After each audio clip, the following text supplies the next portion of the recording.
အားလုံးပဲမင်္ဂလာပါရှင် The Reader for You Channel မှာပြန်လည်ကြိုဆိုလိုက်ပါတယ်စာရေးဆရာတဟာဆွေလှိုင်းရဲ့အေးချမ်းစွာရှင်သန်ခြင်းဆိုတဲ့စာအုပ်လေးရဲ့ဒုတိယပိုက်ကိုဖတ်ပြသွားမှာပဲဖြစ်ပါတယ်ရှင်အပေါ်ယံကျင့်ပြောနေတယ်လို့ထင်ရတဲ့လူဒန်းစားတစ်ရက်ရှိတယ်အစင်မပြေပေမဲ့အစင်ပြေခြင်းအောင်ဆောင်နေတဲ့သူတွေရှိတယ်မပြောပေမဲ့ပြောခြင်းအောင်ဆောင်နေတဲ့သူတွေလည်းရှိတယ်လက်တွေ့မှာတွာလာနေပြီးပြောခြင်းအောင်ဆောင်နေတဲ့သူတွေအများကြီးပဲတချို့ကပြိုလဲမသွားဖို့အတွက်ကိုအားပေးပြီးပြောအောင်နေကြတာတချို့ကကြောက်လူနေပါမျက်ရည်တွေကိုဖုံးကွယ်ကြံလို့ပြုံးနေကြတာတချို့ကလည်းမိသားစုတောင်ဝန်နေနဲ့ပြိုလဲလို့မဖြစ်လို့တမခြင်းအောင်ဆောင်ပြီးပြောခြင်းအောင်ဆောင်နေကြတာပါပုံမှန်ထပ်ပို့ပြီးပြုံးနေခဲ့ရင်သို့မဟုတ်ပြောနေခဲ့ရင်စိတ်ညစ်စရာတွေများနေတာဟာလည်းဖြစ်ကောင်းဖြစ်နိုင်ပါတယ်အမြဲပြောနေတဲ့ဘဝတွေကိုလေ့လာကြည့်တဲ့အခါမှာအပေါ်ယံကြည့်ရင်ပြောနေတယ်လို့ထင်ရတဲ့လူဒန်းစားတစ်ရက်တကယ်ရှိတယ်။တခါတလေမှမလဲကြဖို့အတွက်ကိုပြန်အားပေးနေရတယ်။ကိုမွေးဖားခဲ့တဲ့အတိုင်းဝန်ကကြီးကျယ်ခမ်းနားတဲ့အတိုင်းဝန်မဟုတ်ဘူး။တာမန်လူဒန်းစားဘဝမို့ငွေကြေးစည်းစိမ်လည်းမကြွယ်ဝဘူး။မိကိုဆရာရဲ့လို့လည်းအများသူငါလိုဆွေမျိုးရဲ့လို့မရှိဘူး။ဆယ်တန်းအောင်ဖို့ဖေနဲ့အမေရဲ့ရွှေဆက်တွေနဲ့ရင်ခဲ့ရတာ။အဝေးတင်ပွဲလေးရဖို့အရေးမကြည်ပြတဲ့အလုပ်ရှင်မျက်နှာကြည့်ပြီးကိုเจ้าစဲကိုရှာခဲ့ရတာအသက်16နှစ်လောက်ကလေးကကိုဝင်ငွေနဲ့မိသားစုကိုထောက်ပံ့ခဲ့တာတည်တဲ့အချိန်ကစမိသားစုတောင်ဝန်ကိုနိုင်သမျှပူထမ်းထားသူပါကိုအနားမှာအကိုဆရာရဲ့လို့အမြောင်များမရှိခဲ့ဘူးလက်ရှိရင်လို့ရတဲ့တငယ်ချင်းတစုရဲ့မိသားစုရဲ့ပဲရှိတာတခါတလေအစင်မပြေမှုတွေကြားမှာပင်မနဲ့သူလေးပစ်ရှင်မိတယ်တခါတလေစကားမပြောချင်တော့တဲ့အထိစိတ်ဖိစီးမှုတွေရှိဘူးတယ်ဒီလိုတန်ငန်းဆောင်တွေကြားမှာငါလဲကြောက်လို့မရဘူးဆိုတဲ့စိတ်နဲ့တခါတလေမှမလဲကြဖို့အတွက်ကိုပြန်အားပေးနေရတယ်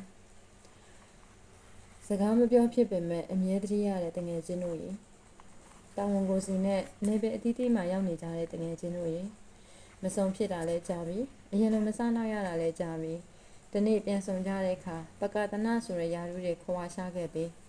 စင်ရဲခြင်းရှင်းလာခြင်းဆိုတာကိုတကားဝမှာထားခဲ့ပြီးမျက်နှာချင်းဆိုင်ပြီးစကားတွေမပြောဖြစ်တာလဲနှင်းများလာရှည်ကြခဲ့ပြီငါတို့ကတငယ်ချင်းဆိုတာထက်နှွေးထွေးတဲ့မေတ္တာကဘာငယ်လေးကိုပုံမှန်တယ် Messenger မှာမင်းတို့ conversation တွေစီမရောက်ဖြစ်ပေမဲ့အမြဲတမ်းတတိရပါတယ်အမြဲတမ်းစကားတွေမပြောဖြစ်ပေမဲ့အရေးတကြီးလိုအပ်ရင်ရှက်ရှင်းအသိရှိနေတဲ့တငယ်ချင်းတွေစကားမပြောဖြစ်ပေမဲ့အမြဲတမ်းတတိရတဲ့တငယ်ချင်းတို့ရေမိသားစုရဲ့အဝေးမှာအဆင်ပြေခြင်းအောင်ဆောင်နေကြတဲ့လူလန်းစားတရက်အကြောင်းအိမ်နဲ့ဖုံပြောလို့အဆင်ပြေလားဆိုပြီးမေးတဲ့အခါအဆင်ပြေပါတယ်လို့ပဲညာမိတယ်တစုံတစ်ခုအဆင်မပြေတဲ့အခါဂရုစိုက်မှုရှိတဲ့မိသားစုကိုတန်တားမိတယ်ဝမ်းနည်းမိတဲ့အခါအားပေးမဲ့မိသားစုနဲ့အတူရှိရင်ကောင်းမှာပဲလို့တွေးမိတယ်အနိုင်ကျင့်ခံရတဲ့အခါကိုယ့်ဘက်ကမမရက်တည်ပေးမဲ့အဖေကိုတန်တားမိတယ်အဆင်မပြေတာတွေပြောပြပြီးအမေရင်ခွင်လေးထဲမှာပဲပြိုလဲပြီးငိုပြလိုက်ရှင်တယ်တခါတလေတော့လေမောင်နှမတွေစုံလင်းနဲ့မျက်နှာချင်းဆိုင်ပြီးဟာသားတွေပြောရင်ရီမောကျင်နေတယ်ပတ်ဝန်းကျင်ရဲ့ရိုက်ခတ်တဲ့တံတွေကိုကြမ်းကြမ်းခံပြီးရင်ဆိုင်အန်တုနေပါတယ်လူတွေရဲ့ဖိနှိပ်မှုတွေကြားမှာရင်ကော့ပြီးခေါင်းမော့နေနိုင်ဖို့ကြိုးစားနေပါတယ်မိသားစုရဲ့အဝေးမှာအဆင်ပြေအောင်နေပါတယ်အခုလိုမိသားစုရဲ့အဝေးမှာအဆင်ပြေခြင်းအောင်ဆောင်နေကြတဲ့လူဒန်းစားတရက်တကယ်ရှိတယ်ဒီနေ့တော့အရောက်ပြန်ခဲ့မယ်လို့ကတိပေးပါတယ်ဇာတိရှက်ကျွေမိုးရက်မြေဖြစ်တဲ့နေမျိုးလေးတနေ့တော့အရောက်ပြန်ခဲ့မယ်လို့ကတိပေးပါတယ်အဝေးတနေရာကနေမိုးရက်ထာနေဇာတိမြေကိုလွမ်းခဲ့ဘူးလား12လရာသီပွဲအလီလီကြုံတဲ့အခါမိုးရက်မြေကတလေးတွေကိုတတိရတယ်မလွဲတာလို့သာတနေ့တစ်ချိန်မှအလုံးလုံးနေရပေမဲ့မိုးရက်မြေလောက်တော့ဒီမှာနေရတယ်မပြောဘူးအမေအလုပ်တွေရက်ရှည်ပိတ်တဲ့အခါအလဲပြန်လာခဲ့မယ်လို့ကတိပြုပါတယ်နေပဲအတီးတီးကတငယ်ချင်းနေနဲ့မိုးရက်မြေမှာတစ်ခါလောက်ပဲဖြစ်ဖြစ်ပြန်ဆုံကျင်သေးတယ်ငယ်ငယ်ကလို့ပေါ့ပါမစောဖြစ်တော့ရင်တော့လွယ်လန်စကားတွေပြောကြမယ်။ဆောင်းရသည်ဒီဇိုင်းနိုင်လာပညာတွေမှာမကစားဖြစ်ရင်တော့မစ္စလီဘူးတုတ်တွေအတူတူပြန်စားကြနေတဲ့တကယ်ချင်းတို့ရေဘလောက်ထိပဲခင်မိတဲ့မျိုးကြီးမှာရောက်နေပါစေငွေရမြေလောက်တော့မပြောဘူး။ဘယ်အရက်ဘယ်နေရာမှာပဲဖြစ်ဖြစ်ကိုမျိုးနာမည်လေးကြားရင်ဝမ်းသာအားရနားဆွင့်မိတယ်။ကိုမွေးဖားခဲ့တဲ့နေမျိုးလေးကတိုးတက်လာပြီဆိုတာသိရတော့ဝမ်းမြောက်မိတယ်။နေမျိုးလေးမှမနေရပါမဲ့နေမျိုးလေးရဲ့အငွေတက်အားလုံးရင်ထဲမှာရှိပါတယ်။ဇာတိရှက်ကျွေမွေးရမြေဖြစ်တဲ့နေမျိုးလေးရေတနေ့တော့အရောက်ပြန်ခဲ့မယ်လို့ကတိပေးပါတယ်။တရှင်နေနားထောင်ရတာကိုသဘောကျလား။အလောလောရင်းနဲ့ပဲဖြစ်ဖြစ်တရှင်နားထောင်ဖြစ်တယ်။ တရှင်နာထောင်ရဲ့အလုံးလုံးရတဲ့အခါစိတ်ကတက်ကြွနေတယ်ပင်မနဲ့လို့မခံစားရဘူးကားစီးတဲ့အခါဆိုနှစ်ချက်လေးတက်ပြီးနားထောင်ဖြစ်တယ်ကိုရတဲ့စာသားလေးများဆိုကားပေါ်မှာတီတိုလေးလိုက်ဆိုလိုက်သေးတာအိမ်မှာနေတဲ့အချိန်ဆိုရင်တော့အကျယ်ကြီးအော်ဆိုနေကြပေါ့တန်ဆွေနေနဲ့စီးမျောနေရတဲ့ခံစားချက်ကိုသဘောကျတယ်ကိုသဘောကျတဲ့စာသားလေးများကြားရင်အယုံဆိုင်နားထောင်မိတယ်တယောက်တည်းရှိနေတဲ့အချိန်ဆိုတရှင်းတွေအော်ဆိုရတာကြိုက်တယ်တယောက်တည်းရှိနေတဲ့အချိန်တရှင်းနားထောင်တယ်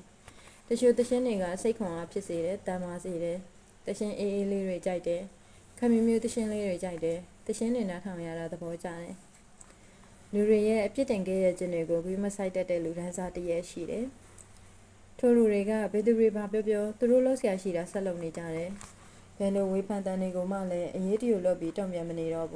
းသူတို့ရဲ့ကဘာငယ်လေးမှာသူရှာမှတ်ထားတဲ့စီးမြင့်တွေနဲ့သူတို့ပြောနေကြတယ်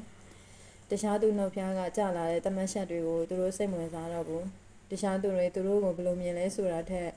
်တခြားသူတွေဟာသူတို့အတွက်ရင်းမပါဘူးလို့သတ်မှတ်ပြီးရှင်းလင်းကြတယ်သူတို့အနာလူနည်းစုကလွဲရင်ကျန်တဲ့လူတိုင်းကသူတို့အတွက်ရင်းမပါဘူးလေသူတို့ရဲ့ရည်ရွယ်ချက်အိမ်မက်တွေတက်ပဲအမြင်စူးစမ်းနေတတ်တယ်သူတို့ကတခြားသူတွေရဲ့အကြောင်းကိုသိစိတ်ဝင်စားတော့ဘူးနောက်ပြီးလူတွေရဲ့ဝေဖန်တန်တွေကိုလည်းဂရုမစိုက်တော့ဘူးသူတို့ကအလုပ်တွေစူးစမ်းတယ်ပတ်စံတွေအများကြီးရှာတယ်အထာကြကြနေတယ်ပေးကမ်းစွန့်ကြဲတယ်လူတိုင်းရဲ့ပါစပ်ပြားကစကားတန်တွေအတွက်အရှင်ကုန်မခံတော့ဘူးဘယ်လောက်ထိပဲကောင်းအောင်နေနေလူတချို့ရဲ့နှုတ်ဖျားမှာငါတို့ငါလူဆိုးတွေပဲမဟုတ်လားဘယ်လိုပဲနေနေအကောင်းမမြင်တဲ့ရဝန်တစ်ခုမှာဘီယူမဆိုင်ပဲနေတတ်သွားတာဟာတိတ်ထူးဆန်းမယ်မထင်ပါဘူးအဲဒီလိုမျိုးလူတွေရဲ့အပြစ်တင်ခဲ့ရခြင်းတွေကိုဘီယူမဆိုင်တတ်တော့တဲ့လူရန်စားတရဲ့လောကကြီးမှာတကယ်ရှိတယ်ကိုယ့်ဘောမကောင်းတဲ့ဆက်ဆံရေးတွေကိုဖျက်တောက်နိုင်ဖို့ကြိုးစားနေမာယာတွေများတဲ့လူတွေကြားမှာစိတ်ရှမ်းသာစွာနေနိုင်ဖို့ကကိုယ့်ဘောပဲမူတည်တာပါအတ္တစိတ်တွေများလာတယ်မမာနတွေပေါ်များလာကြပြီးကိုကျန်းစာတရားတွေတပြေးပြေးပပျောက်လာကြတယ်လေစာတက်ကြတဲ့လောကကြီးမှာလင်းလင်းလှည့်ပြားခြင်းမခံရဖို့အတော်တင်တော့ပါနဲ့နေရမယ်မဟုတ်လားကိုယ့်ဘောမကောင်းတဲ့သူတွေတနည်းအားဖြင့်ပြောရရင်ကိုယ့်အတွက်မလိုအပ်တဲ့ဆက်ဆံရေးတွေအပေါ်မှာပြတ်သားရမယ်မဟုတ်လားအပေါ်ရန်ကောင်းပြတတ်တဲ့မျက်နှာဖုံးတွေကိုကြိုပြီးစစ်မှန်သောမျက်နှာကိုမြင်ရအောင်ကြည်တက်ဖို့တစ်ခါတလေအလွယ်တကူယုံကြည်တတ်တဲ့အကျင့်လေးကိုလည်းပြင်ရအောင်မယ်အခုချိန်ကစလို့ကိုကျန်းစာစိတ်အပြည့်နဲ့လူတိုင်းပေါ်ကိုယူသားမယ်ကိုယ့်ဘောမကောင်းတဲ့ဆက်ဆံရေးတွေကိုဖျက်တောက်နိုင်ဖို့ကြိုးစားမယ်မေတ္တာရှုံလို့လုံခြုံစေခဲ့တဲ့အဖေထောင်ရကျမ်းပါပါစေဘဝကမပြည့်စုံပေမဲ့အဖေဆိုတဲ့တိုင်းကြောင့်လောကရန်ဆိုတာကိုတိတ်မခံစားခဲ့ရဘူးပညာတွေအများကြီးမတတ်ပေမဲ့သားသမီးတွေအပေါ်မှာကျဉ်းကျဉ်းနာနာဆက်ဆံတတ်တဲ့အဖေသားသမီးအတွက်ဆိုရှိသမျှတိတ်ခါသူပိုင်ဆံသမျှမာနအလုံးကိုရှိုးဖယ်ပြီးလူတကာစီမှာမျက်နှာငယ်ခံရတဲ့အဖေခန္ဓာကိုယ်ရဲ့ရွှေဆက်တွေကိုငွေအတွက်ရင်းပြီးမိသားစုအတွက်လှုပ်ကြွေးခဲ့တဲ့အဖေလက်ဖွားကျန်းကျန်းကြီးနဲ့စနောက်ရင်ပါးတွေကိုလိမ်ဆွဲတတ်တဲ့အဖေအလောက်ကရတဲ့ဝေးစုလေးကိုမစားပဲအငတ်ခံပြီးသားသမီးတွေအတွက်တည်လာခဲ့တဲ့အဖေသားသမီးတွေကိုအသားဟင်းတွေနဲ့ကြွေးပြီးအသီးရွက်တွေကိုမြင်ရင်ရှက်ရည်စားတတ်တဲ့အဖေဘဝအတွက်အမားတွေကိုပြင်ဆင်ပေးရင်လိုအပ်သမျှရှားတခါရှော့တလက်စုံမတော်နေပေးခဲ့တဲ့အဖေလင်မယားချင်းဘလောက်ရန်ဖြစ်အမေပေါ်မှာညှို့ညင်ခြင်းမရှိရှိပေးတတ်တဲ့အဖေအဖေဟာသားတို့သမီးတို့အတွက်တော့အရာရာပါပဲအဖေဟာသားတို့သမီးတို့အတွက်တော့နှိုင်းရှင်စရာမရှိတဲ့သူရဲကောင်းကြီးပါအဖေမျက်ရည်စာတွေကိုမျိုးသိရင်ရှစ်စနီးမယားနဲ့သားသမီးအလုံးအတွက်တန်မာခဲ့တဲ့အဖေကျမ်းပါပါစေတတတာပင်ပန်းခဲ့သမျှအခုတော့သားတို့သမီးတို့ရဲ့လှုပ်ကြွေးပြုစုခြင်းတွေကြားမှာပီတိတွေဖြာရင်ပြုံးပြုံးကြီးကျေနပ်စွာစားတော့ပါဖေကြားခဲ့တဲ့ရွှေဆက်တွေအတွက်ယနေ့အချိန်မှာသားတို့သမီးတို့ရှာသမျှပတ်စံအလုံးအပြည့်စိတ်ကြိုက်စီမံပါတော့မပြည့်စုံခြင်းတွေကြားမှာသားသမီးတွေရဲ့ဘဝကိုမေတ္တာရှုံလို့လုံခြုံစေခဲ့တဲ့အဖေထာဝရကျမ်းပါပါစေဘဘဘဘနေရတာကိုသဘောကျတဲ့တိုင်ကို့မှာဘာရှိပါလဲဆိုပြီးတော့လည်းမကြောတတ်ဘူးကြွားရတာကိုလည်းမကြိုက်ဘူးဟန်ဆောင်နေရတာကိုမကြိုက်ဘူးဟန်ပန်အမူအရာတွေနဲ့ပြောဆိုဆက်ဆံနေရတာကိုမနှစ်သက်ဘူးအရှိကုန်အရှိတိုင်းပုံမှန်လည်းပြောဆိုဆက်ဆံရတာမျိုးကိုသဘောကျတဲ့လူမျိုးပေါ့အပြင်သွားတဲ့အခါဈေးကြီးတာထက်ပို့ပို့ပပရှိစေမဲ့လွတ်လပ်တဲ့အဝတ်စားမျိုးကိုပဲရွေးဝတ်တတ်တယ်သုံးဆောင်ပစ္စည်းတွေကိုလည်းဈေးကြီးပေးပြီးမဝယ်တတ်ဘူးစိတ်ထဲမှာပကသနာတွေမရှိဘူးမာနနဲ့အတ္တတွေကင်းမဲ့ဆုံးပေါ့ပကသနာတွေမရှိတော့ဘဝကပျော်သလိုနေလို့ရတယ်ဟန်ဆောင်နေစရာမလိုဘူး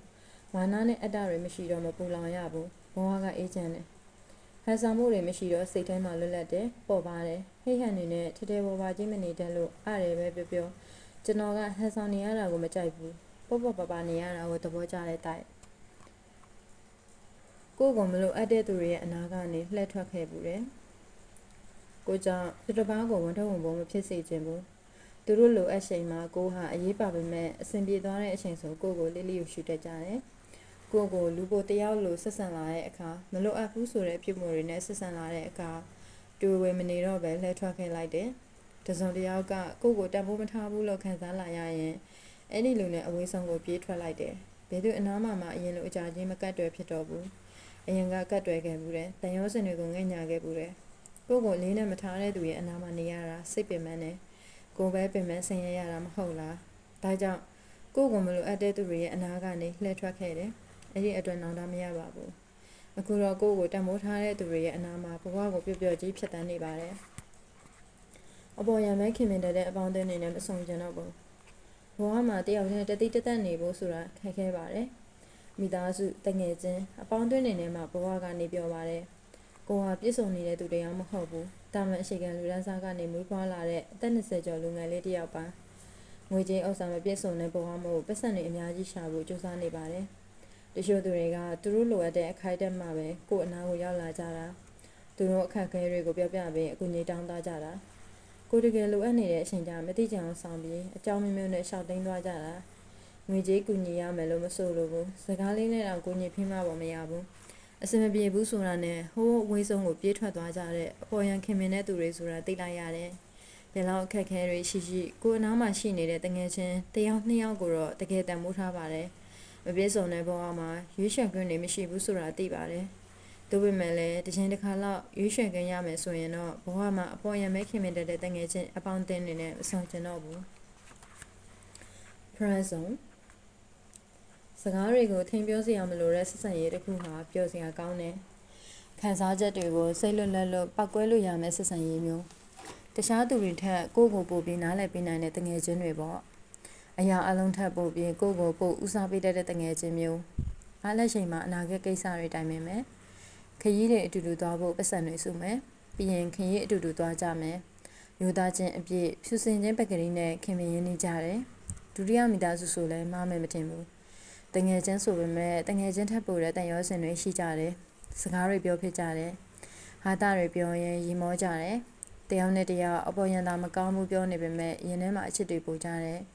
ဘယ်လောက်ရှော့ရှော့ငါတငယ်ချင်းရှော့တယ်လို့တော့ရောင်လို့တော့မပြောကြဘူးအပြင်တွေတူတူသွားကြတယ်မုန်းတွေတူတူစားကြမယ်ပြန်လည်ဓာတ်ပုံတွေရိုက်ကြမယ်ပြီးရင်ပုံတွေကမလှဘူးလို့ပြောကြတယ်ဘာတွေပဲဖြစ်နေငါတို့ရဲ့တငယ်ချင်းဆိုတဲ့ကမ္ဘာသားအေဂျင့်ဆုံးနဲ့ပျော်စရာအကောင်းဆုံးပါပဲဖရန့်ဆောင်ဟာချစ်သူထားရခြင်းထပ်ပို့ပြီးပျော်စရာကောင်းတယ်လိုအပ်သမျှမဖြစ်ဖြစ်အောင်ဖြည့်ဆည်းပေးကြတယ်ကူညီပေးကြတယ်အဲ့ဒီလိုမျိုးဖရန့်ဆောင်နေတကယ်ရှိတယ်တယောက်တည်းနေရတာစိတ်အေးချမ်းတယ်တချို့ပူပင်တော့ကတွေကကိုယ်တိုင်မြင်ရကြားရပေမဲ့တော်တော်များများကတော့ကိုယ်အနာကလူတွေကတဆင့်ကြားရသိရတာပုံများပါတယ်လူပန်းစရာများတဲ့လောကထဲမှာကိုယ်နဲ့မဆိုင်တဲ့အရာတွေကိုမသိရတာအကောင်းဆုံးပါပဲဘယ်သူကမှလည်းအပြစ်တွေမပြောချင်ဘူးကိုယ့်ရဲ့အားလက်ချိန်တွေကိုဘယ်သူအတွက်မှလည်းအချိန်ကုန်မခံနိုင်ဘူးတယောက်တည်းရက်တည်လို့မရဘူးဆိုပေမဲ့တက်နိုင်တဲ့များတော့တယောက်တည်းရှင်သန်မယ်ဘယ်သူအပေါ်မှမမိကိုချင်ဘူးဘယ်သူကမှလည်းအာမကိုချင်ဘူးစိတ်တွေရှုပ်ပြီးပင်ပန်းနေတဲ့အခါဘယ်သူနဲ့မှစကားမပြောချင်ဘူးအဲ့ဒီအချိန်မျိုးဆိုတယောက်တည်းနေရတာစိတ်အေးချမ်းတယ်မရှိတတ်တာတော့မဟုတ်ဘူးကိုပိုရှိတတ်လာတာစိတ်ကစားတဲ့အရွယ်လူငယ်ဘဝမှာရည်စားထားခဲ့ဘူးတယ်အရှိကြောက်ပျော်ရွှင်ခဲ့ရဘူးတယ်ချင်းညစ်ခဲ့ဘူးတယ်ငိုခဲ့ဘူးတယ်အရှိအားနာကျင်စရာလို့စိတ်ထဲမှာမှတ်ယူခဲ့မိဘူးတယ်တကယ်တမ်းကျအရှိကနာကျင်စရာရဲ့ပျော်ရွှင်စရာရဲ့လို့ခွဲမထားဘူးအရှိကလက်ခံတဲ့အတူပေါ်မှာမူတည်ပြီးပျော်စရာဝမ်းနည်းစရာတွေကွဲပြားသွားတာဆိုတာသိလာတယ်ချစ်လို့ကြိုက်လို့တွဲကြတယ်သဘောထားမတိုက်ဆိုင်လို့ပြတ်သွားကြတယ်တချို့ကမေးတယ်ချစ်သူထပ်မထားတော့ဘူးလားတဲ့အဲ့ဒီလိုပါပဲလို့ပဲလွန်လင်းတကူလေးဖြေလိုက်တယ်တေချာတွေးကျင်ရင်ထပ်မထားကျင်တော့ပါဘူးပတ်စံတွေအများကြီးရှာမယ်လိုအပ်နေတဲ့သူတွေကိုထောက်ပံ့မယ်လူကျင်တာတွေဝယ်မယ်အထာကြနေမယ်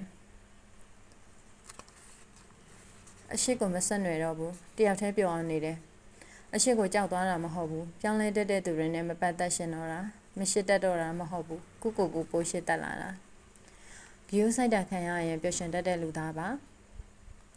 စီးစံဥစ္စာမကြွယ်ဝတဲ့ဘဝမှာဘယ်သူစီကပဲဖြစ်ဖြစ်ဂီယိုဆိုင်ခံရရင်အရန်ကိုပြောမိပါတယ်ကိုသဘောကျတဲ့ဂီယိုဆိုင်ရှင်ဆိုတာကတမိုးကြီးပစ္စည်းတွေနဲ့လက်ဆောင်ပေးတာမျိုး surprise gift ပေးတာမျိုးမဟုတ်ပါဘူး စကားလေးနဲ့ပဲဖြစ်ဖြစ်ဆဆရရဂရုစိုက်နော်ဆိုတဲ့စကားလေးတစ်ခုမှပဲအနားမှာရှိနေတဲ့အရှင်ရေတံဘူးအေးအေးဘူးဖောက်ပေးတာမျိုးမုန်းထုတ်လေးဖောက်ပေးတာမျိုးတီရှူလေးထုတ်ပေးတာမျိုးဆိုတကယ်သဘောကျတယ်အဝေးကနေပဲဖြစ်ဖြစ်ဖုန်းလေးတွေကနေစာပို့တာဖြစ်ဖြစ်ဖုန်းဆက်တာဖြစ်စေကိုယ့်ကိုအလေးနဲ့ထားတယ်လို့ခံစားရရင်ပြောတယ်ဒီလို view ဆိုင်ရှင်ဟာချစ်သူစီကရဲ့လို့မဟုတ်ဘူးတကယ်ချင်းတွေစီကလည်းဖြစ်နိုင်တယ်သူများထက်ပိုပြီးကိုယ့်ကိုဦးစားပေးတာမျိုးဆိုတိတ်သဘောကျတယ်မေတ္တာခေါင်းပါတဲ့ပတ်ဝန်းကျင်မှာနေရတာမို့ view ဆိုင်တာခံရရင်တကယ်ပြောပါတယ်မညာပါဘူးဘယ်သူစီကပဲဖြစ်ဖြစ် view ဆိုင်တာခံကြပါတယ်ကိုဘက်ကစမခွန်ရင်တိတ်ဆိတ်သွားတဲ့ဆက်ဆံရေးတွေချီပဲဆက်ဆံရေးအားလုံးမှာကိုဘက်ကပဲနင်နာခံတာများပါတယ်တားရင်နားလည်းစိတ်ထဲမရှိပါဘူးရင်းနှီးတဲ့လူတွေ့ရင်နှုတ်ဆက်လိုက်တာပဲကိုဘက်ကစမခွန်မိရင်ငြိမ်သက်သွားတဲ့ပေါင်းသင်းဆက်ဆံရေးတွေများတယ်တင်းနေပြောဆိုနေပြီလို့ထင်ပါရဲ့တန်မိုးမထားကြဘူးအနားမှာရှိတဲ့သူတွေရောအဝေးရောက်ပြီးမတွေးဖြစ်တဲ့သူတွေရောကိုကစပြီးမခွန်ရင်တစိမ့်တွေပါပဲကိုဘက်ကမှစပြီးစမပို့ရင်ဆောင်းတွဲဘက်ကိုရောက်နေတဲ့ conversation တွေလည်းရှိသေးတယ်ခဏလောက်ဆက်သွယ်ဖြတ်ကြည့်ပြီးကျွန်တော်မရှိလဲအဆင်ပြေနေကြတာပါကိုဟာသူတို့အတွက်လူပိုကြီးဖြစ်နေခဲ့တာလားအဲ့ဒီတော့ကိုယ့်ကိုလိုအပ်တဲ့လူနည်းစုကိုပဲတမိုးထားပြီးအရင်ထက်ပိုပြီးစိုက်တော့မယ်တော်တော်များများကကိုယ့်ဘက်ကစမခွန်ရင်တိတ်ဆိတ်သွားတဲ့ဆက်ဆံရေးတွေကိုလက်လွတ်လိုက်ပြီးပကသနာနဲ့မာနတွေမရှိတဲ့ကလေးဘဝကိုလမ်းနေလွန်ခဲ့သောဆက်စုနှစ်တွေတုန်းကဖုံးနေလည်းအခုလိုမပေါ်များသေးဘူးခင်မင်မှုတွေလည်းအယောင်နေမပါဖြူတဲ့တက်တက်ပဲအိမ်မှာစားစရာရှိမရှိဘာမှမသိပဲတူတူပုံနှံကစားခဲ့ကြတဲ့ငယ်တငယ်ချင်းတွေကိုလွမ်းနေမိန်းကလေးယောက်ျားလေးမခွဲခြားအတူတူကြိုးခုန်ခဲ့ကြတဲ့ဖြူစင်တဲ့အတိတ်ကိုလွမ်းနေပြိုကျတတ်တဲ့အပင်ပေါ်တက်မစောနဲ့ဆိုတဲ့လူကြီးတွေစကားကိုနားမထောင်ပဲအသီးတွေတက်ခုခဲ့ကြတဲ့ပင်မြင့်ခေါင်ပြားမှာအသီးတွေတူတူစားခဲ့ကြတဲ့အခိုက်အတန့်တွေကိုလွမ်းနေကွင်းမြင့်ထဲမှာစိန်ပြေးတန်းကစားခဲ့ကြတဲ့အခိုက်အတန့်တွေတယောက်နဲ့တယောက်စိတ်ဆိုးလို့အော်ဟစ်ခဲ့ကြတဲ့အချိန်တွေဟာလွမ်းစရာကျောင်းစင်ချိန်မိုးရွာရင်ကခုန်ပြီးမိုးရေထဲမှာပြေးလွှားဆော့ကစားကြတဲ့ညနေတွေကိုလွမ်းနေထုံစီးတိုးခဲ့ကြတဲ့လာပညာတွေရဲ့အိမ်ပြန်ရောက်ရင်ဒုံးနဲ့စီးရိုက်ခင်ရတဲ့အခိုက်အတန့်တွေရဲ့ဟာလည်းပြန်တွင်းရင်လွမ်းဆွပဲရအခုဆိုငါတို့ငယ်တငယ်ချင်းတွေတနေရာစီဝေးကွာလို့တချို့လဲအိမ်အောင်တွေကြကုန်ပြီတချို့လဲတယောက်တည်းတချို့လဲပညာတတ်ကြီးတွေဖြစ်လို့တချို့လဲကိုယ်ပိုင်လုပ်ငန်းကိုစီနဲ့တချို့တော့အဆင်မပြေဘူးလို့ကြားတယ်ဘယ်နေရာဘယ်ဒေသဘယ်အရှင်တွေရောက်ငါတို့ကတငယ်ချင်းတွေပါပဲငါတို့ရဲ့ခင်မင်းချင်းကပကတနာတွေကင်းနေမာနတွေရှင်နေပြန်တွေးမိတိုင်းသို့မဟုတ်တိုက်ဆိုင်တဲ့အခါတိုင်းတတိယတဲ့ငယ်တငယ်ချင်းတို့ရေမင်းတို့ငါတို့ကလေးဘဝတွေအကြောင်းတွေပြန်တွေးမိတိုင်းပကတနာနဲ့မာနတွေမရှိတဲ့ကလေးဘဝကိုလွမ်းနေကြိုးစားနေပါတယ်ဘဝမှာငယ်ငယ်လေးတဲကအင်ကြီးအိမ်ကောင်းမှမနေခဲ့ရဘူးဘဝတစ်လျှောက်တာမန်အိမ်လေးမှာပဲရှင်သန်ကြည့်ပြခဲ့ရတာအဖေနဲ့အမေတို့ဘဝကိုတနာမိပါတယ်သူတို့အတွက်ကြအဝိစားအစ်စ်မဝယ်ပဲနဲ့တာသမီးတွေကြောင်းတက်ဖို့အဖြူစိမ်းတွေဝယ်ပေးရှာတယ်တာမန်အိမ်လေးဟာလုံခြုံမှုအပြည့်အဝမရှိပေမဲ့မိဘရဲ့မေတ္တာအိမ်လေးမို့စိတ်လုံခြုံမှုအပြည့်အဝရှိတယ်မပြေဆုံးတဲ့အနေအထားတစ်ခုမှာရွှေနှဲစာလေးနဲ့တာသမီးတွေပညာတတ်ကြီးဖြစ်ဖို့ကြောင်းထားချတယ်သူတို့နေဖို့အတွက်အိမ်ကောင်းကောင်းဆောက်ဖို့ကြမေ့ရှင်အောင်ဆောင်နေကြတယ်ကျောင်းစည်းရိပ်တွေပြန်တွက်ကြည့်ရင်တိုက်ဆောက်လို့ရတဲ့အထင်များပြပါတယ်ခုတော့တာသမီးတွေလည်းပွဲရလို့အလုပ်ကိုစီနေဖြစ်နေပါပြီတနင်္လာနေ့မိဘကိုပြန်ထောက်ပံ့နေပါပြီဖေအမေနဲ့ဖေရဲ့အိမ်အိုလေးကမိသားစုတစ်ခုလုံးကိုနှွေးထွေးမှုပေးခဲ့ပါတယ်ဒါပေမဲ့အမေနဲ့အဖေကိုဒီထက်ပိုအစင်နဲ့မြင့်မြင့်နေစေချင်လို့အလုပ်တွေများကြီးလုပ်နေပါတယ်လေပြပြနဲ့အိမ်မက်တွေနီးကပ်လာပါပြီဒီနေ့ကျဖေနဲ့အမေအတွက်ရှံဝင်းလေးထဲမှာတိုက်အိမ်လေးဆောက်ပေးဖို့ကြိုးစားနေပါတယ်ငါအတွက်ငါမိသားစုအတွက်ငါ့ကိုရှိတဲ့သူတွေအတွက်ငါကြိုးစားရအောင်မယ်အရှိကန်လူရန်စားတိုင်းဝိုင်းကနေမွေးဖွားကြည်ပြင်းခဲ့တယ်မိသားစုမှာယူသားခြင်းကိုချင်းစာစိတ်မေတ္တာတရားနဲ့နှွေးထွေးမှုပဲပေါ်များတာငွေချင်းဥစ္စာရှုတဲ့မူပါလာကလေးကမပြည့်စုံဘူးငွေမရှိတဲ့မိသားစုအတွက်စိတ်မျိုးဆိုတာလည်းမရမရှိပြန်ဘူးဒါကြောင့်လဲကြလဲငါပြန်ထားရမှာပဲငါဟာငွေချင်းနောက်ခံမရှိဆွေမျိုးနောက်ခံမရှိဘူးငါလဲကြရင်ငါပြန်ထားမှရမယ်ငါအတွက်ငါမိသားစုအတွက်ငါကြိုးစားရအောင်မယ်လို့အမြဲတွေးဖြစ်တယ်အိမ်မက်တွေအတွက်အရှုံးပေးလို့မဖြစ်ဘူးမိသားစုရဲ့ရှေ့ကနေမမရက်တီးမယ်လူတွေငါ့ကိုကဲ့ရဲ့လဲငါကတော့ချစ်ဆက်နေအောင်ပါပဲအကယ်၍ငါလဲကြခဲ့ရင်ငါပြန်ထားမယ်ငါအတွက်ငါမိသားစုအတွက်ငါကိုရှိတဲ့သူတွေအတွက်ငါကြိုးစားရအောင်မယ်မလိုအပ်တဲ့အတိတ်တွေကိုမေ့လိုက်ပြီးပြတ်တန်းရတဲ့ဘဝတစ်ခုမှာအတိတ်ဆိုတာရှိကြတာပါပဲအတိတ်ဟာကောင်းတဲ့အတိတ်တွေရှိတယ်လို့ဆိုတဲ့အတိတ်တွေလည်းရှိတယ် ကိုယ်တိုင်ဘာမှမသိလိုက်ရပဲကိုကလူဆိုးကြီးဖြစ်သွားခဲ့ရတဲ့အတိတ်ကာလတွေရှိတယ်ဆုံးဖြတ်ချက်တစ်ခုကိုပိုင်ပိုင်နိုင်နိုင်မရှနိုင်ခဲ့လို့အပြစ်ဖြစ်သွားတဲ့အတိတ်တွေလည်းရှိတယ်လူတို့ရှုံနဲ့ပတ်သက်မိခဲ့လို့နောက်တိုင်းရမိတဲ့အတိတ်တွေလည်းရှိတယ်စသဖြင့်ပေါ့လူတိုင်းမှာအတိတ်ဆိုတာရှိကြမှာပါပဲလက်ရှိပစ္စုပန်မှာတော့အနာဂတ်အိမ်မက်တွေအမြင့်ဆုံးကောင်းတဲ့ပေါ်ဖို့ကြိုးစားနေပါတယ်အစမပြေခဲ့တဲ့အတိတ်အကြောင်းတွေးမိရင်စိတ်တွေရှုပ်ထွေးလာတယ်အရာရာပါတစ်ခုမှအစမပြေတော့ဘူးအချင်းချင်းမကောင်းအသိကိုပြန်တွေးမိတယ်ဒီလိုဖြစ်လာတဲ့အခါပျော်ရွှင်စရာအချိန်တွေရောနေလာတယ်ကြည်နိုးစရာဆက်ဆံရေးတွေကဆိုးဝါးသွားတယ်တေချာတွေးကြည့်ရင်မကောင်းတဲ့အတိတ်ဟာဘာမှအသုံးမဝင်ဘူးလူကိုစိတ်ရှုပ်စေတာစိတ်ညှို့နှမ်းစေတာပဲပေးတယ်ဒီတော့အတိတ်တွေကသင်ခန်းစာယူတင်တာကိုယူပြီးတော့မလိုအပ်တဲ့အတိတ်တွေကိုမေးလိုက်ပြီးနောင်တတွေကြားမှမရှင်းတန်းကျင်တော့ဘူးအိမ်မက်တွေအတွက်ကြိုးစားရင်ဘဝကိုပျော်ပျော်ပဲဖြတ်တန်းတော့မယ်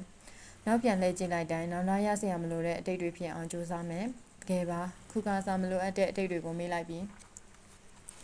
အရှိကိုလိုက်မရှာတော့တဲ့လူတန်းစားတရက်ရှိတယ်အရှိနဲ့လည်းကြုံမှုကြတယ်အရှိရဲ့ကောင်းခြင်းဆိုးခြင်းတွေကိုလည်းတေချာသိမြင်ထားကြတယ်ငါရှိသူရရမယ်ဆိုတဲ့အတွေးကြီးနဲ့ရှိသူမရှာဖြစ်တော့ဘူးရှိသူမရှိလည်းဖြစ်တယ်ငါရှင်သန်နိုင်တယ်ဆိုတဲ့အတွေးနဲ့ဘဝကိုဖြတ်တန်းနေကြတယ်ဘဝမှာဘယ်သူ့ကိုမှမမီကိုပဲတယောက်တည်းရှင်သန်နေကြတယ်တေချာတွေးကြည့်ရင်ချစ်ချင်းမောင်းခြင်းမရှိပဲတကယ်အေးချမ်းတဲ့ဘဝလေးကိုပိုင်ဆိုင်ထားကြတယ်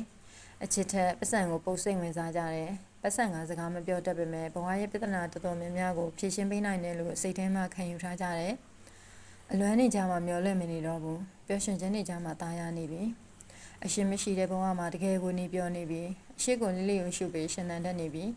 ဒီလိုနဲ့ပဲအရှိကိုလိုက်မရှာတော့ဘူးဘဝကိုတယောက်တည်းပြောကြီးဖြတ်တန်းနေလေရဲ့ကျမကမိန်းကလေးဆိုပေမဲ့မိန်းကလေးမဆန်ဘူးလို့ပြောလို့ရတယ်တငယ်ချင်းတွေဆိုရင်ဝလုံးဟားတိုက်ရည်တတ်တယ်တချို့မိန်းကလေးတွေလိုဟန်ပန်နဲ့မိန်းကလေးဆန်ဆန်ခိုးမိတတ်ဘူးစာထဲမှာဖတ်ဘူးတဲ့သစိမ်းတယောက်နဲ့တွေ့ရင်ရှက်တက်တဲ့ဟန်မူရမျိုးလဲကျမမလုပ်တတ်ဘူးယောက်ျားလေးတယောက်နဲ့စကားပြောရင်တခြားသူတွေလိုရွှဲနွယ်ပြီးလည်းမပြောတတ်ဘူးလေတံမမာနဲ့ခက်တင်းနဲ့ပဲပြောတတ်တယ်အိမ်မှုကိစ္စအရှက်ပြုတ်တက်တဲ့လောက်လုပ်တတ်ပါတယ်သို့ပေမဲ့ကျမအရင်စိတ်ဝင်စားဘူးထမင်းဟင်းရှက်ဖို့ထက်အနာဂတ်လှပဖို့ဝင်ရှာဖို့အတွက်ပဲပိုစိတ်ဝင်စားတဲ့မိန်းကလေးမျိုးပေါ့လမ်းလျှောက်ရင်လည်းနွဲ့နွဲ့နော်နော်ဟန်ပန်မူရတွေနဲ့မလျှောက်တတ်ဘူး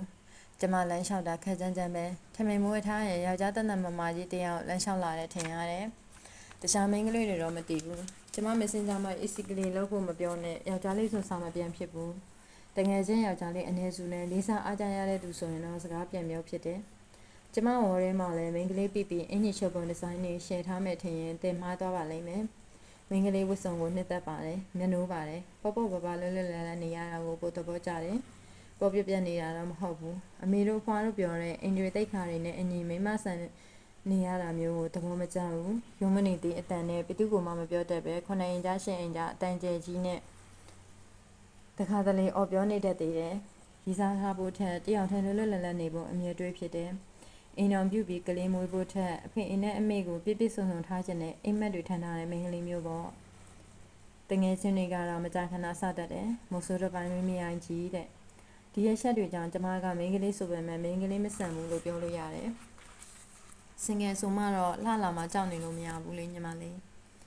ပျော်ရွှင်ဖို့အတွက်အဓိကအကြဆုံးလူကကိုယ်တိုင်ပါပဲညီမလေးရည်စားမရှိတဲ့လူတယောက်ဟာကိုတိရှင်နာတွေကိုလေ့လာဖို့အချိန်တွေပိုများလာမယ်ညဘက်တွေဖုံပြောစရာမလိုတာမို့အပေါင်းအသင်းမိတ်ဆွေတွေအတွက်ပိုအချိန်ပေးဖြစ်လာမယ်အရင်ထက်အလုပ်တွေကိုပိုပြီးအာရုံစိုက်ဖြစ်လာမယ်မိသားစုနဲ့တငယ်ချင်းတွေကိုပိုပြီးအချိန်ပေးဖြစ်လာမယ်တစုံတရာအတွက်နဲ့မှအချိန်ကုန်ခံစရာမလိုအပ်တာမို့ပိုပြီးတော့လွတ်လပ်လာမယ်ရှိသူမရှိတော့ရန်ဖြစ်စရာလူရလို့လည်းမရှိတော့ဘူးလေတယောက်တည်းအလုပ်တွေဒီထက်ပိုလုပ်ပါစံတွေအများကြီးရှာပါပြီးရင်စိတ်လွတ်လပ်လွတ်နဲ့စိတ်တူကိုယ်တွေတငယ်ချင်းတွေနဲ့ခရီးသွားပါ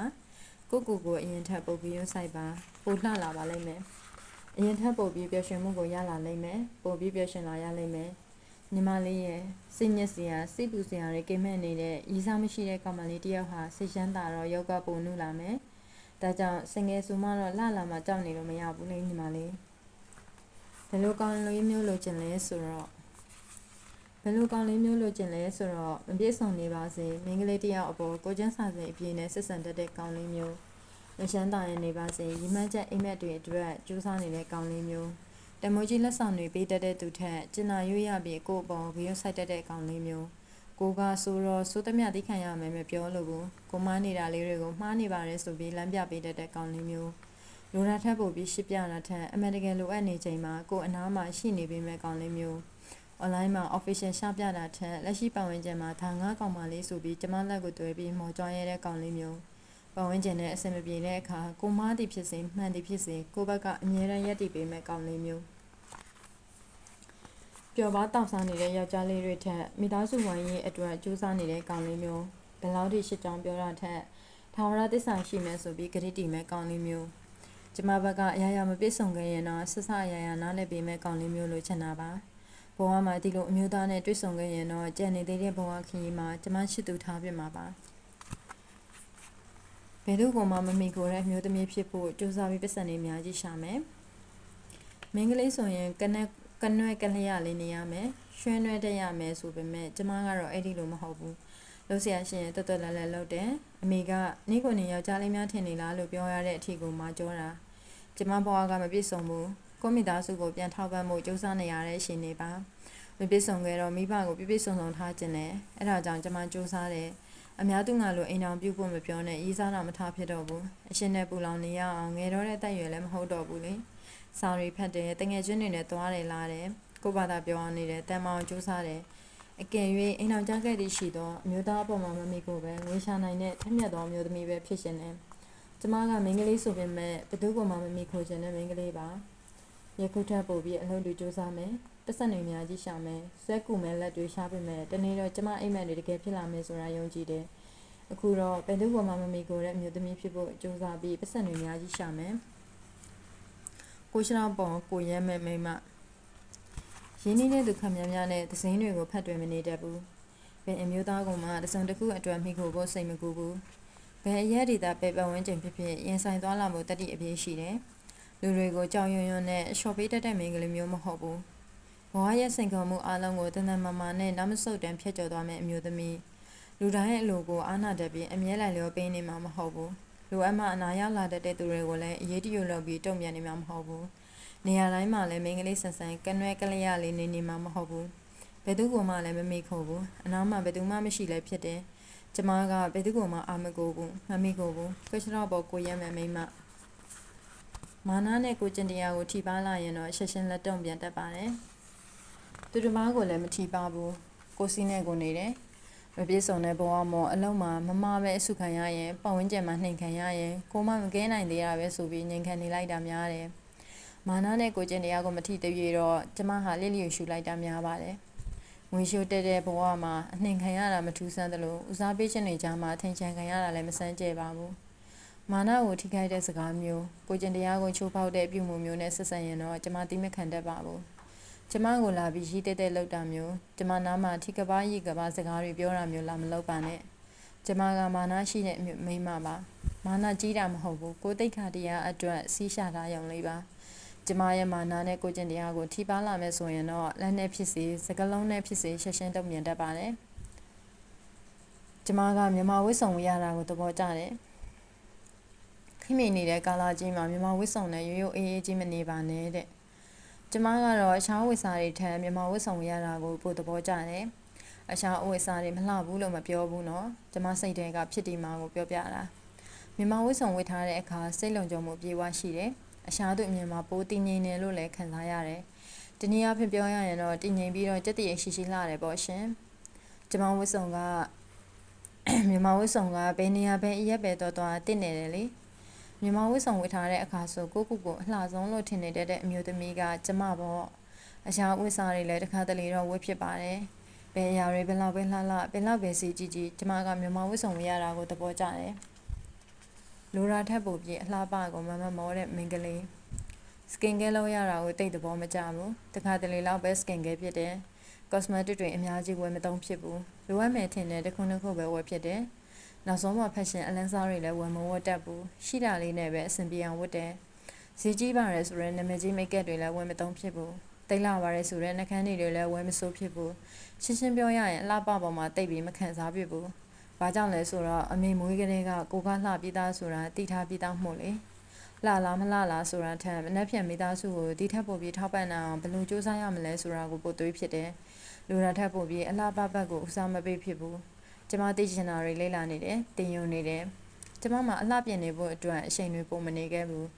အပြင်သွားရင်တက်တန့်လေးဝတ်ပြီးမျက်နှာပေါ်မှာတနက်ခါသို့မဟုတ်ခရင်တစ်ခုခုလိမ့်ဖြစ်ုံလေးပါပဲစပင်ကိုတက်တက်ရဲရဲကြည့်ကောင်းအောင်ပဲစတုံးထုံးတယ်သို့မဟုတ်စီးထားလိုက်တယ်ဒီလောက်ပါပဲဒီထက်ပိုပြီးအလှမပြင်းဖြစ်ဘူးဒီပုံစံလေးကကျမကိုကျမပို့ပြီးယုံကြည်မှုရှိတယ်လို့ခံစားရလို့ပါဟုတ်တယ်ကျမကလူတော်ထပ်ပို့ပြီးအလှပကုန်မမတ်မောတဲ့မိန်းကလေးအရင်လိုအရှိမနေမွန်းနေသူတယောက်မဟုတ်တော့ဘူးအခုဆိုစင်ငယ်လိုက်မှပျော်ရွှင်နေပြီရေးစားထားခဲ့ဘူးတယ်ရိုမန့်ဆန်တဲ့အခိုက်အတန့်မှာပျော်ရွှင်ခဲ့ဘူးတယ်ဖះတူတူဖူးဘူးတယ်မုန်းတွေတူတူစားဘူးတယ်ဒီလိုအခိုက်အတန့်တွေမှာဆက်ဆံရေးရသည်ဦးလူတာယာခဲ့တယ်ဟိုမသွားရဘူးဒီလိုနဲ့မပေါင်းရဘူးဒါကိုမလုပ်ရဘူးဆိုတဲ့ရှုပ်ရှက်မှုတွေမရှိခင်ထိပေါ့ relationship လေးနည်းနည်းကြာလာတော့ငယ်ငယ်ကလေးကပေါင်းလာတဲ့တငယ်ချင်းအင်းကြီးတွေနဲ့တဝင်တိုးလာတယ်စိတ်မချဘူးဆိုတဲ့ခေါင်းစဉ်နဲ့ကိုသွားချင်တဲ့နေရာတွေမသွားဖို့ပိတ်ပင်လာတယ်ဒီလိုနဲ့အဆဆရရအဆင်မပြေဖြစ်လာခဲ့တယ်တနေ့ပြီးတနေ့နာကျင်လာရတဲ့အဆုံးသတ်မှာတော့နှစ်ယောက်လုံးသိချစဉ်းစားပြီးတော့လက်တွဲဖြုတ်ခဲ့ကြတယ်စင်ငယ်လိုက်ကိုရောက်လာတဲ့အခါကိုဖြစ်ချင်တာတွေကိုစိတ်ကြက်လုပ်ပိုင်ခွင့်ရလာတယ်သွားချင်တဲ့နေရာတွေကိုတငယ်ချင်းတွေနဲ့အတူသွားလို့လာလို့ရလာတယ်ရှုပ်ရှက်မှုမရှိတဲ့ဘဝဟာပိုလွတ်လပ်မှန်ကျွန်တော်သိလာခဲ့တယ်စိတ်ပူစရာမလိုတော့တဲ့လွတ်လပ်မှုကိုပိုနှစ်သက်လာတယ်တောင်တန်းတွေနဲ့မြူရေးဆိုင်နေတဲ့မြင်ကွင်းတွေကပိုပြီးအေးချမ်းလာတယ်လို့ခံစားရတယ်အနားမှာဘယ်သူမှမရှိလဲတယောက်တည်းနေတတ်လာတယ်ပျော်ရွှင်စရာဟာကိုနားမှာပဲရှိတယ်ဆိုတာသိလာတယ်ရည်စားနဲ့ပြက်ခဲ့ပြီးတဲ့နောက်ပိုင်းဘဝကိုပျော်ပျော်ပဲဖြတ်တန်းတော့တယ်စိတ်ပင်ပန်းမှုတွေမရှိတော့အရင်ကထက်လည်းပိုလှလာတယ်ကျွန်တော်တယောက်တည်းလည်းအဆင်ပြေနေပါပြီပျော်ရွှင်နေပါပြီအရင်လိုအရှိမနေမွန်းနေသူတရားမဟုတ်တော့ဘူးအခုဆိုစင်ကယ်လိုက်မှာပျော်ရွှင်နေပြီ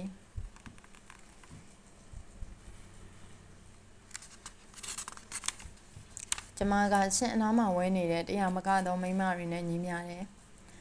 လောကမှာမိန်းကလေးတွေအများကြီးရှိတယ်မိန်းကလေးတွေနဲ့ရောရောနှောနှောနေတတ်တဲ့ယောက်ျားလေးတစ်ယောက်ကိုဘယ်မိန်းကလေးကမှသဘောမကျဘူး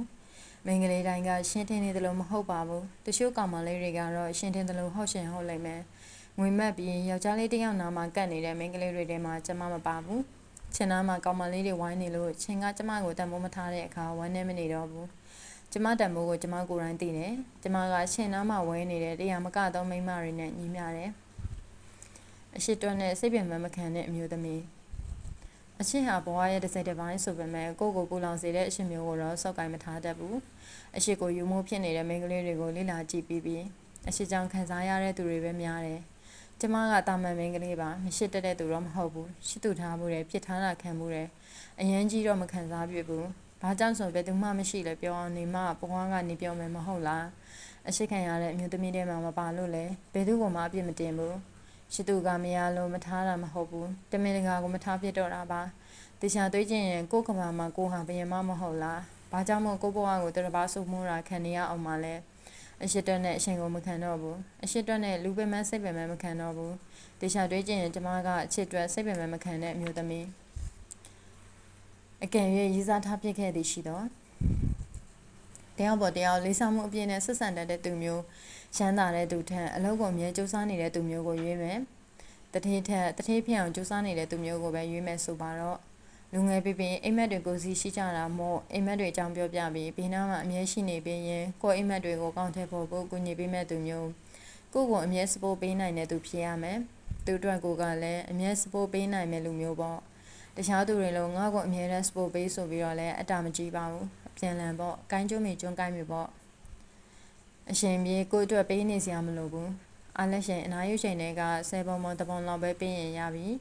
သူများတွေလိုအများကြီးရိုမတ်ဆန်နေစရာမလိုဘူးစိတ်ထဲမှာရှိနေရင်ရပြီပတ်စံပေးမို့ရတဲ့မေတ္တာတွေကြောင့်ကျွန်တော်တို့နှစ်ယောက်ဆက်ဆံရေးကနှွေးထွေးနေရမယ်ယူဆိုင်မှုတွေအများကြီးပေးဖို့ထက်ပြန်လန်နားလည်ပေးရင်ရပြီ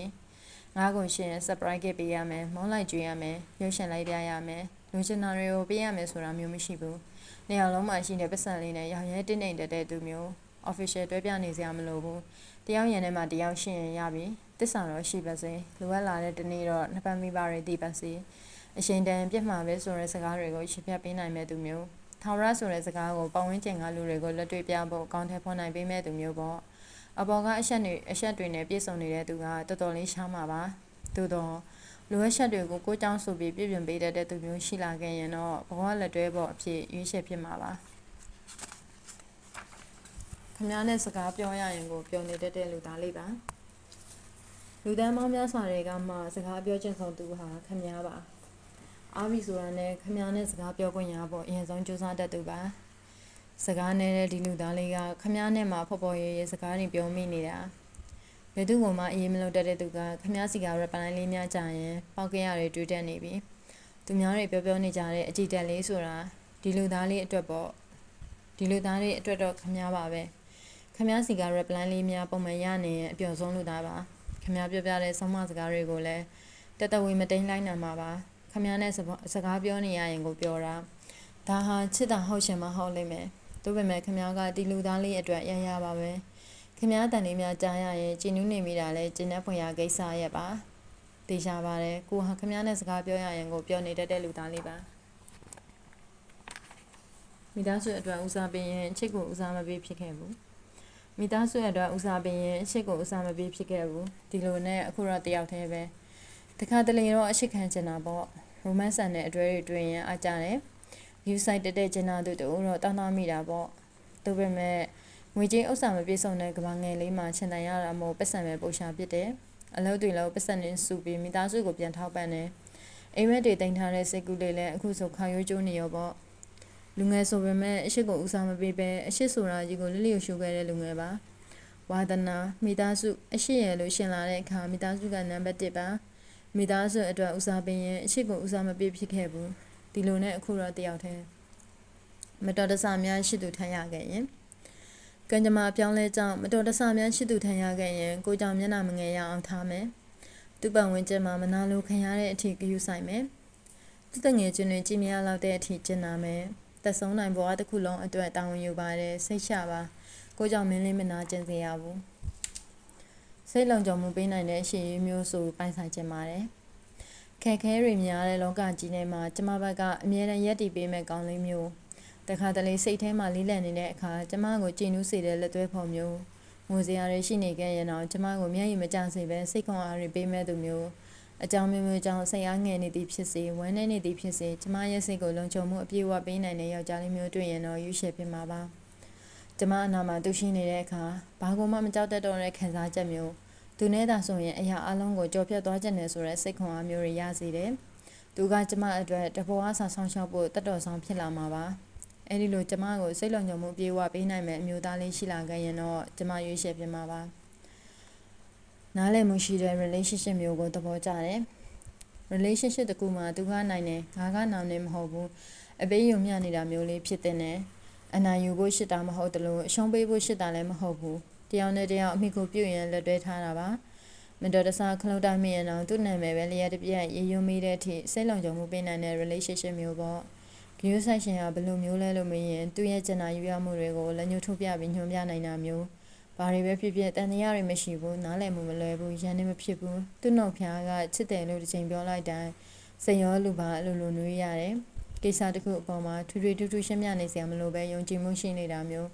အခုလိုနားလည်မှုရှိတဲ့ relationship မျိုးကိုသဘောကျတယ်အရှင်းနဲ့ပတ်သက်ပြီး